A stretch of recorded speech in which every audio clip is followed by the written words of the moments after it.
కాకినాడ నగరపాలక సంస్థ పరిధిలో వివిధ విభాగాల్లో పనిచేస్తున్న కార్మికుల సమస్యల పరిష్కారానికి జాయింట్ మీటింగ్ వేయించాలని సిఐటి నగర convener Malaka Venkataramana, co convener Paluvela వీరబాబులు డిమాండ్ చేశారు. ఈ మేరకు సోమవారం కలెక్టరేట్ గివెన్ సెల్లో ట్రైనీ కలెక్టర్ హెచ్ఎస్ భావనకు వారు వినతి పత్రం అందజేశారు. ఈ సందర్భంగా పలువెల వీరబాబు మీడియాతో మాట్లాడారు. కోవిడ్ సందర్భంగా నియమించబడిన స్పెషల్ శానిటేషన్ వర్కర్స్కి 6 నెలలుగా జీతాల్లో క్లాప్ వాహనాలు కూడా చాలా కాలం ఆగిపోయి ఇప్పుడు గ్యాస్ వాహనాలు బయటకు వచ్చినాయి, పెట్రోల్ వాహనాలు రేపు వస్తాయని చెప్తున్నారు.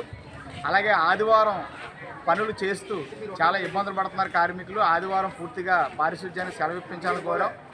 వాటర్ వర్క్స్లోను పార్కుల్లో పనిచేస్తున్న కార్మికులందరికీ జీవోల ప్రకారం జీతాలు ఇవ్వాలని చెప్పేసి విజ్ఞప్తి చేయడం జరిగింది. ఈ రకంగా అనేక సమస్యల పరిష్కారానికి జాయింట్ మీటింగ్ వేయాలని నగరపాలక సంస్థ కమిషనర్ వారికి 2 నెలల క్రితం ఇవ్వడం జరిగింది. వారు సానుకూలంగా స్పందించినా కానీ ఆచరణలో ఆ మీటింగ్ జరగకపోవడం వల్ల కార్మికుల సమస్యలు పెరిగిపోతున్నాయి. ఈ నేపథ్యంలో ఈరోజు జిల్లా కలెక్టర్ కార్యాలయంలో సిఐటి తరఫున వినతిపత్రం ఇవ్వడం జరిగింది. ట్రైనీ కలెక్టర్ హెచ్ఎస్ భావన గారికి వినతిపత్రం ఇవ్వగా వారు సానుకూలంగా స్పందించి కలెక్టర్ వారికి తెలియజేస్తామని, అదేవిధంగా నగరపాలక సంస్థ కమిషనర్ వారికి కూడా మా యొక్క విన్నపాన్ని తెలియజేస్తామని వారు హామీ ఇచ్చారు. సిఐటి తరఫున జిల్లా గ్రీవెన్స్ అధికారులకి ధన్యవాదాలు తెలియజేస్తున్నాం.